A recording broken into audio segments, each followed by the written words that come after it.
생명의 주님, 오늘도 새로운 호흡을 주님께 얻습니다. 주님께서 우리에게 호흡을 불어주시지 않으면 우리는 한순간도 우리의 의지대로 숨 쉴 수 없습니다. 주께서 우리를 눈동자처럼 지키지 않으시면 우리의 존재 유지를 위한 모든 걱정과 노력이 허사입니다. 이 자리에 나와서 무릎 꿇을 수 있음이 주님께 생명을 얻은 은혜요 자비임을 고백합니다. 오늘 하루 우리가 먹어야 할 영의 양식을 먹게 하시고 우리가 얻어야 할 은혜의 분량을 누리게 하셔서 참으로 복된 하루요 성령 충만한 하루가 되게 하여 주옵소서. 이제 6월의 절반을 지나고 있습니다. 무더위가 시작되었습니다. 따사로운 햇볕과 풍성한 물을 머금고 온 세상이 푸른 빛을 더욱 짙게 뿜어내고 있습니다. 이렇듯 저희 마음도 주님의 사랑이 더욱 짙게 새겨지게 하시옵소서. 뜨거운 볕에도 시들지 않는 나무처럼 숱한 고난에도 우리의 믿음이 시들지 않도록 우리의 반석 되신 예수께 깊이 박힌 믿음 되게 하옵소서. 우리의 영혼이 성령의 단비를 기다립니다. 지치고 메마른 마음을 채우실 분은 오직 성령님이십니다. 어느새 자라난 줄기처럼 우리의 믿음이 정체하지 않고 점점 자라나 있음을 보며 기뻐하게 하시고 성령 안에서 말씀을 읽고 찬양하며 기도함으로써 우리 안에서 성령의 열매를 맺어가도록 인도하여 주시옵소서. 6월 호국보훈의 달, 이 나라와 민족을 위해 목숨을 바쳤던 고귀한 희생을 생각해 봅니다. 주님의 말씀에 순종함으로 복음을 위해 자신의 목숨을 아낌없이 드렸던 선교사님들과 순교자들이 있습니다. 또한 대한 독립을 위해 일제에 저항하다 순국하신 분들, 소중한 목숨을 바쳐 공산화로부터 이 나라를 지킨 수많은 영웅들, 그리고 이 땅의 민주화를 위해 항거하다가 희생된 분들이 있습니다. 작금의 영화로움은 그분들의 희생의 씨앗이 피어난 꽃입니다. 6월 여름 한복판을 지날 때 이 땅에 떨어진 한 알의 씨앗을 생각하게 하시고 희생이 얼마나 고귀하고 얼마나 어려운 실천인지를 돌아보게 하시옵소서. 그분들이 그토록 간절하게 바랐던 나라의 가치가 무엇인지 깊이 헤아려 그리스도인들로서 무엇과 싸워야 하는지도 분별하는 성령의 지혜를 허락하여 주옵소서. 우리나라를 사랑하시는 하나님, 앞으로 다가올 이 시대는 화합과 상생, 대통합을 위해 치열하게 대화하고 대안을 모색하는 운동이 일어나기를 원합니다.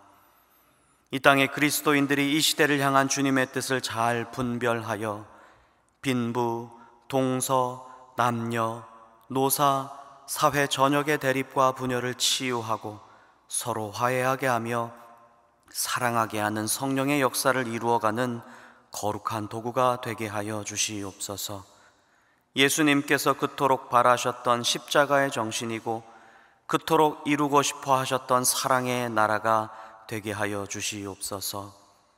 평화의 주님, 그동안 요원했던 한반도의 평화를 향한 소망이 다시 꽃피도록 남북관계도 개선하여 주시옵소서. 남북의 분단 상황은 자유롭고 생명력 넘치는 평화 상태를 방해하는 가장 핵심적인 요인입니다. 이 고질적이고 절대적인 위협 앞에서 주변국들과의 협력을 통해 한반도 안보가 더욱 공고히 다져지도록 주님께서 평화의 바람을 불어주시옵소서. 이 나라가 계속된 분열 상태에 머물지 않게 하시고 혐오와 갈등을 먹고 사는 백성이 되지 않게 하옵소서. 특별히 소망교회는 통일을 간절히 바라는 마음으로 이번 주간을 통일선교 주간으로 지킵니다. 북방선교부에서 주관하여 개설하는 제17기 통일선교학교가 다시 새롭게 라는 주제로 열립니다.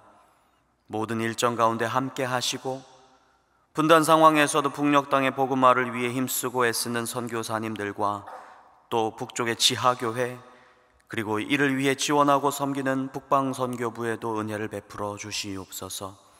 오랫동안 이어진 선교적 실천이 마침내 열매를 맺을 때 주님께서 칭찬하시고 주께서 씌워주시는 면류관으로 기뻐할 날을 사모하게 하옵소서.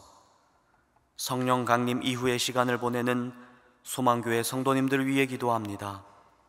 보혜사 성령 하나님께서 저희와 동행하시어 성령의 사람이 누리는 기쁨이 충만하도록 하시옵소서.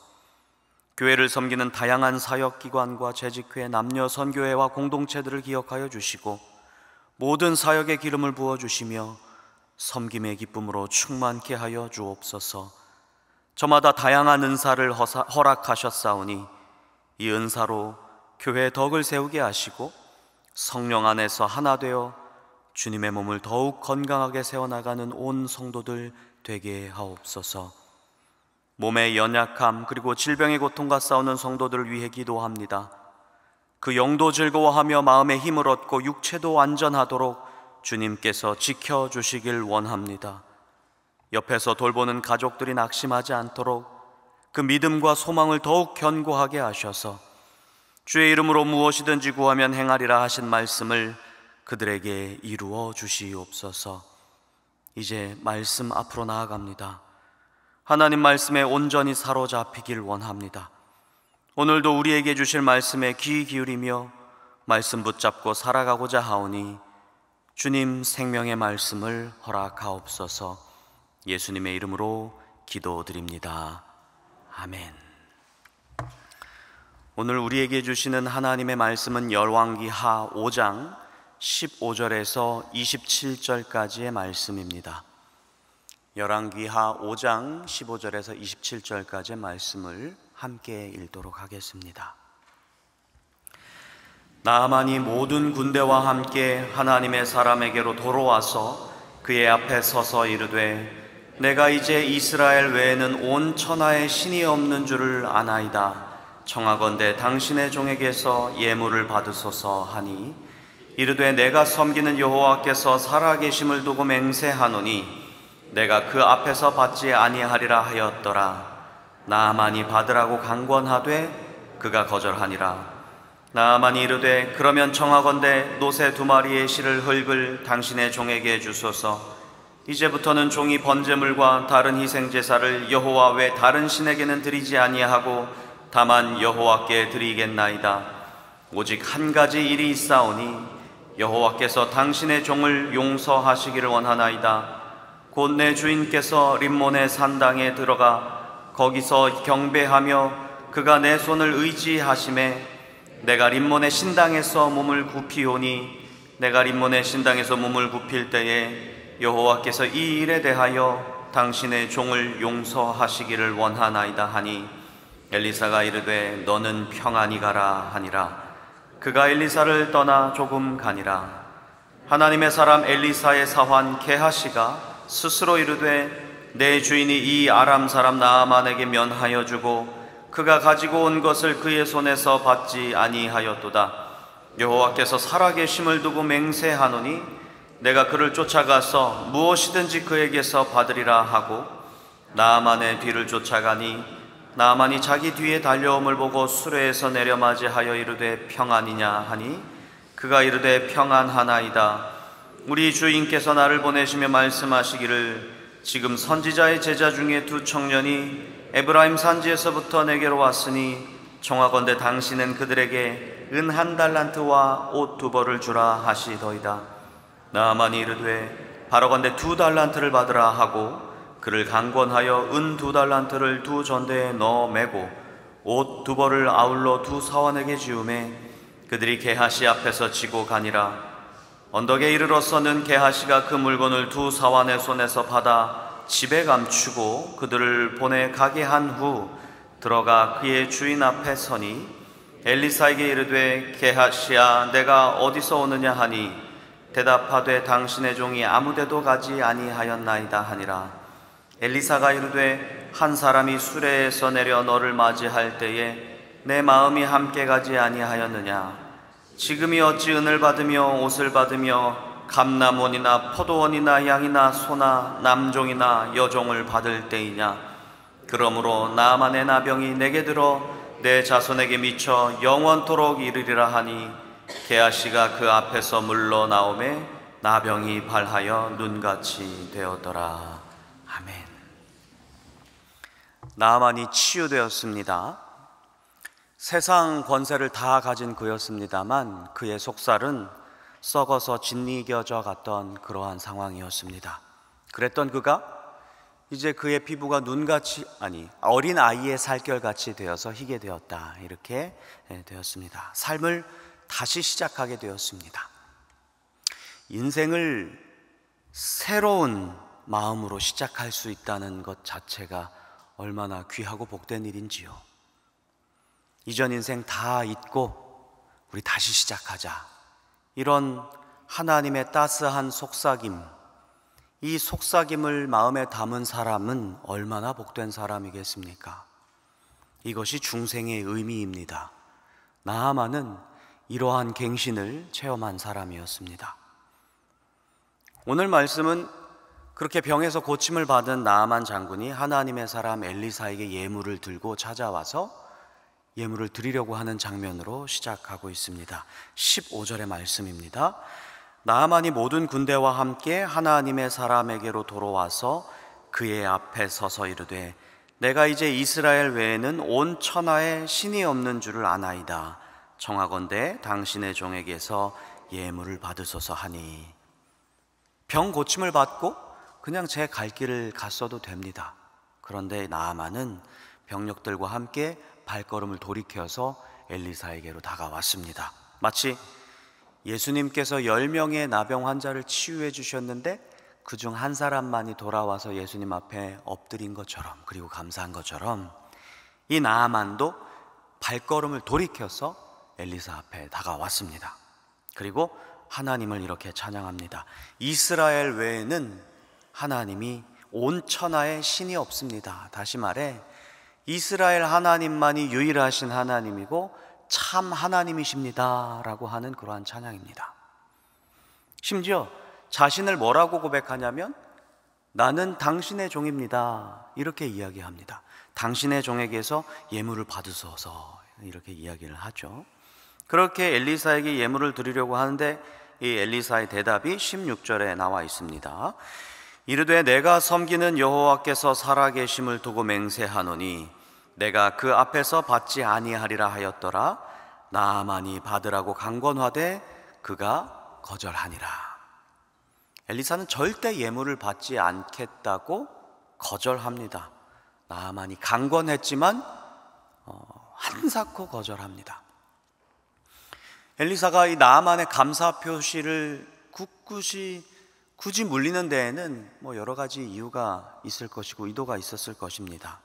먼저는 그를 치유한 능력이 엘리사 자신에게서 나온 것이 아니라 하나님의 권세였다라고 하는 것을 확실하게 드러내고자 했었을 수도 있습니다. 그러니까 능력과 권세는 오직 누구의 것입니까? 하나님의 것이지요. 그래서 이 권세는 하나님의 것이다 라고 하는 것을 정말로 확실하게 드러내기 위한 그의 표현이었을 것입니다. 그런데 더 근원적으로는 엘리사는 나아만에게 이 하나님의 은혜가 어떤 것임을 더 확실히 드러내려고 했을 수도 있습니다. 나아만이 어떤 사람이었습니까? 세상의 부와 명예, 권력을 다 가진 사람이었지 않습니까?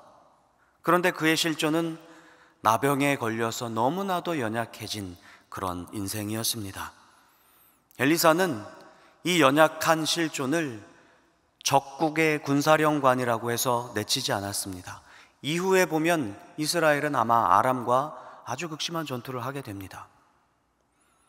엘리사는 적국의 군사령관이라고 해서 그 사람을 내치지 않았습니다. 하나님의 은혜는 나아만에게도 미칠 수 있다라고 하는 사실을 보여주고자 했을 것입니다. 하나님의 은혜는 나아만에게 선물로 주어진다, 이 사실을 드러내고자 했던 것이죠. 확증했습니다. 선물입니다. 하나님의 은혜는 선물입니다. 하나님의 은혜는 세상의 어떤 재물로도 바꿀 수가 없습니다. 살 수 없습니다. 만약에 나아만의 입장에서 그 많은 예물을 엘리사에게 드렸다고 한다면 나아만은 자신이 치유를 받은 일에 대한 정당한 값을 지불했다, 이렇게 여겼을 것입니다. 그렇다면 은혜가 침투할 공간이 없어집니다. 내가 산 것이기 때문에, 내가 정당하게 얻은 것이기 때문에 그렇습니다. 은혜가 침투할 수 없지요. 하나님은 나아만에게 선물로 주고 싶으셨습니다. 그렇게 엘리사가 극구 사양하자 나아만이 오히려 이상한 부탁을 합니다. 17절을 같이 읽겠습니다.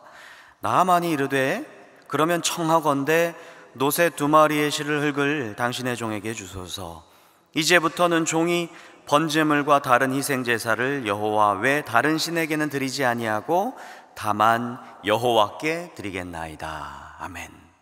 독특한 부탁이지요. 내가 예물을 드리겠습니다 라고 하는데 그걸 거절하자 흙을 달라고 요청을 합니다. 그리고 이제부터 제사를 하나님께만 드리겠습니다 라고 하면서 흙을 달라고 요청을 하니 너무 독특한 부탁이죠. 어떤 학자는 이 나아만이 엘리사에게 받은 흙을 가지고 아람으로 돌아가서 하나님께 제사할 흙제단을 쌓으려고 했다. 출애굽기에 보면 금이나 은 이런 걸로 제단 쌓지 말고 흙제단으로 쌓아라 이런 말씀이 있거든요. 아마 이 말씀을 실천하려 했던 것일 수도 있겠다 이렇게 추정을 합니다. 그런데 아람에는 흙이 없습니까? 아람에도 흙이 있죠. 그렇죠? 엘리사에게 흙을 달라고 요청했던 것은 아마도 이스라엘 땅, 특히 엘리사 그 근처에 있는 그 흙에 대한 의미 부여 때문일 것입니다. 고대 사회는, 특히 다신교적 사회에서는 신을 그 지역의 토착신으로 이해했습니다. 무슨 말이냐면 가나안에는 누가 있습니까? 가나안의 신이 있습니다. 이스라엘에는 이스라엘의 신이 있습니다. 아람에는 아람의 신이 있습니다. 그런데 그 신 중에서 나아만이 고백하기에 어떤 하나님이 최고라고요? 이스라엘 하나님이 최고다라고 하고 인정을 한 거죠. 깊이 인정하게 되었습니다. 그래서 그는 이스라엘의 하나님께 속하고 싶었습니다. 이스라엘의 흙을 퍼감으로써라도 그렇게 속하고 싶어 했을 것입니다. 물론 흙을 퍼간다고 해서 정체성의 변화가 생기는 건 아니겠죠. 하지만 흙이라도 퍼감으로써 나는 여호와께 속한 사람이다 라고 하는 정체성의 변화를 얻고 싶어 했습니다.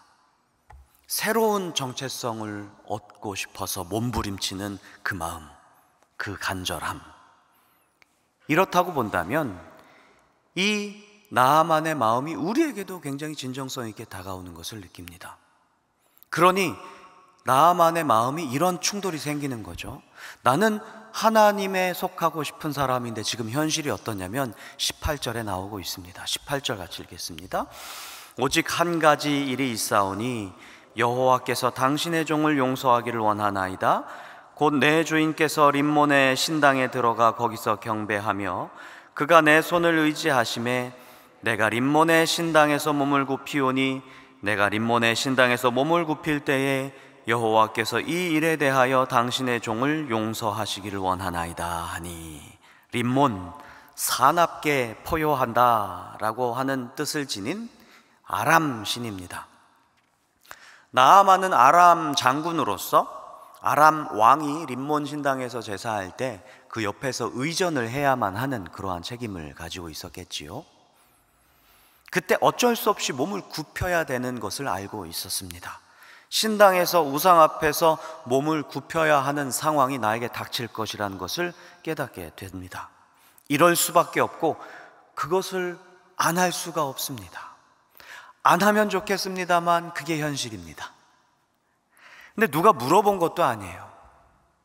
하나님의 사람 앞에서 그냥 솔직하게 이야기를 합니다. 자기 안에서 뭐가 생기냐면 양심의 가책이 생긴 거죠. 그렇죠? 하나님의 은혜로 새롭게 된 이가 하나님께 속하고자 간절히 바라는 가운데 그의 양심이 올고다지고 있었다라는 말씀입니다. 그래서 그렇게 이야기를 합니다. 엘리사가 뭐라고 이야기하냐면 평안히 가라 라고 이야기하시죠. 그리고 나서 20절부터는 게하시에게 시선이 집중되고 있습니다.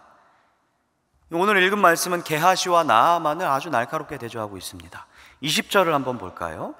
하나님의 사람 엘리사의 사환 게하시가 스스로 이르되 내 주인이 아람 사람 나아만에게 면하여 주고 그가 가지고 온 것을 그의 손에서 받지 아니하였도다. 여호와께서 살아계심을 두고 맹세하노니 내가 그를 쫓아가서 무엇이든지 그에게서 받으리라 하고. 여러분, 게하시가 이 나아만 치유의 역사를 하나님의 일로 생각했다면 이럴 수 없습니다. 그는 치유 행위에 대한 노동의 대가를 받으려고 했습니다. 돈으로 바꿀 수 없는 것, 돈으로 바꾸면 안 되는 것까지 돈으로 바꾸려고 했습니다. 이 세상에 돈으로 바꿀 수 없는 것과 돈으로 바꿔서는 안 되는 것들이 참 많이 있습니다. 특히 하나님의 은혜는 세상의 그 어떤 것으로도 교환할 수 없습니다. 하나님의 은혜는 아까 말씀드렸듯이 하나님께서 주고자 하시는 자에게 하나님의 권세로 선물로 주시는 것입니다. 내가 쟁취할 수 있는 것이 아닙니다.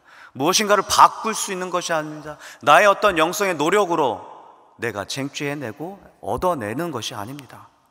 그런데 게하시는 거짓말까지 하면서 이게 엘리사의 요청입니다 라고 이야기하면서 은 한 달란트와 옷을 요구합니다. 나아만은 한 달란트 더 얹어서 보냈어요. 그걸 가지고 오는, 그리고 어디다 감춰두고 오는 그 게하시가 엘리사를 만나지요. 25절에서 이렇게 만나는데 엘리사가 말합니다. 들어가 그의 주인 앞에 서니 엘리사가 이르되 게하시야 내가 어디서 오느냐 하니 대답하되 당신의 종이 아무데도 가지 아니하였나이다. 너 어디 다녀오는 길이냐? 다 알고 있었겠죠. 뉘우칠 수 있는 마지막 기회를 게하시는 놓칩니다. 그 다음 구절이 이렇습니다. 엘리사가 이르되 한 사람이 수레에서 내려 너를 맞이할 때에 내 마음이 함께 가지 아니하였느냐? 지금이 어찌 은을 받으며 옷을 받으며 감람원이나 포도원이나 양이나 소나 남종이나 여종을 받을 때이냐? 내 마음이 함께 가지 아니하였더냐? 그러니까 엘리사의 영이 게하시와 나아만이 만나는 그 현장에 가 있었습니다. 그 정도의 권세를 지니고 있었습니다. 자신의 몸을 초월한 공간에서 벌어지고 있는 사건을 알 수 있는 능력이 엘리사에게 있었습니다. 하나님 사람이 지닌 분별력이 그 정도라 이거죠. 그 앞에서 뻔히 드러날 어떤 사실을 게하시는 거짓말로 고하고 있었던 겁니다. 그런데 엘리사가 이렇게 꾸짖고 있는 걸 한번 우리 주목해 봅시다. 지금이 그걸 받을 때이냐? 지금이 그럴 때냐? 이렇게 꾸짖거든요. 하나님의 능력을 금품으로 바꾼 것도 잘못이고 하나님의 사람 앞에서 거짓말을 한 것도 잘못인데 지금 가장 큰 문제는 뭐냐? 때가 잘못됐다. 상황이 잘못됐다는 이야기예요. 게하시는 아무래도 나아만에게 받은 그 은을 가지고 감람원도 사고 포도원도 사고 가축도 사고 남종과 여종을 사려 했을 것입니다. 엘리사는 지금 그걸 할 때가 아니다, 이 이야기를 하고 있는 거예요. 엘리사가 말하고 있는 상황이 어떤 상황이냐면 그 열왕기 하에 나타난 엘리사의 사역을 잘 살펴보면 그 당시 이스라엘의 경제 상황을 잘 알 수 있습니다. 2장을 보면 물이 좋지 않아서 생산량이 극히 떨어진 그런 상황이었습니다. 3장은 모압과의 전쟁 상황이 언급되어 있습니다. 전쟁통에 백성들의 삶이 얼마나 피폐했겠습니까? 열왕기하 4장을 보면 아마도 전쟁통에 남편을 잃었겠지요. 과부 이야기가 나옵니다. 두 아들까지 종으로 팔릴 그러한 위기에 놓여 있는 연약한 자들의 고통스러운 삶이 계속되고 있습니다. 길갈 땅에 가난한 백성들이 큰 솥에다가 국을 끓여서 여러 명이 나누어 먹어야 하는, 정말 여러 명이 나누어 먹어야 하는 그러한 어려운 상황이었고, 보리떡 20개로 100명이 나눠 먹어야만 하는 그런 궁핍한 상황이었습니다. 엘리사는 이 연약한 자들을 하나하나 찾아다니면서 하나님의 은혜를 전했습니다. 이런 상황에서 게하시가 때를 분별하지 못하고 탐욕을 부리고 자기의 소유를 축적하려고 한 것이지요. 27절을 읽겠습니다. 그러므로 나아만의 나병이 내게 들어 내 자손에게 미쳐 영원토록 이르리라 하니 게하시가 그 앞에서 물러나오매 나병이 발하여 눈같이 되었더라. 사랑하는 소망교회 성도 여러분, 엘리사가 게하시를 꾸짖는 말 25절에 내가 어디서 오느냐, 이 말이 우리에게 큰 울림으로 다가옵니다. 이방인 나아만은 세상 권세를 다 가진 사람으로서 나병 환자로부터 왔습니다. 그러다가 하나님의 은혜를 입은 새 사람으로 나아갔습니다. 게하시는 어디로부터 왔습니까? 하나님의 사람 엘리사의 비서였습니다. 하나님의 권세를 가장 가까이서 지켜봤던 사람입니다. 그런 그가 그에게 주어진 영적 권세, 특권을 모두 상실한 사람으로 나아갔습니다. 내가 어디서 오느냐, 그리고 어디로 나아가느냐.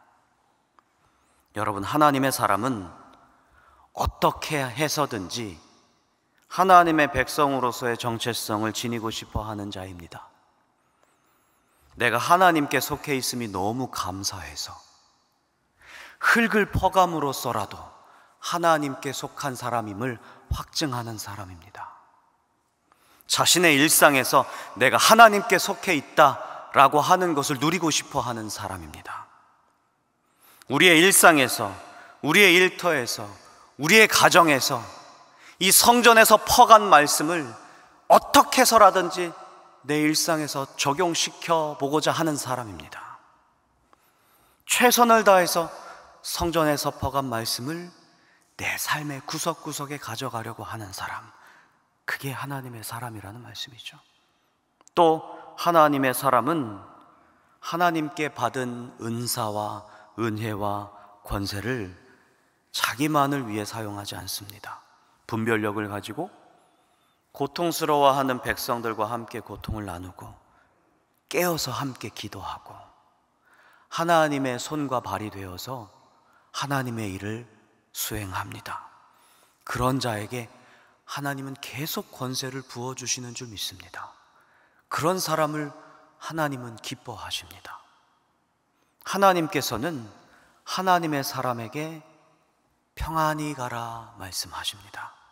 여러분, 오늘 여러분들도 또 저도 하나님의 사람이 되어서 하나님께 속한 사람으로서의 감사함을 지니고 진실한 마음으로 살아갈 때 평안히 가라 하시는 우리 하나님의 속삭임을, 음성을 듣게 되시기를 주님의 이름으로 축복합니다. 기도하겠습니다. 하늘에 계신 우리 아버지, 아버지의 이름을 거룩하게 하시며 아버지의 나라가 오게 하시며 아버지의 뜻이 하늘에서와 같이 땅에서도 이루어지게 하소서. 오늘 우리에게 일용할 양식을 주시고 우리가 우리에게 잘못한 사람을 용서하여 준 것 같이 우리 죄를 용서하여 주시고 우리를 시험에 빠지지 않게 하시고 악에서 구하소서. 나라와 권능과 영광이 영원히 아버지의 것입니다. 아멘.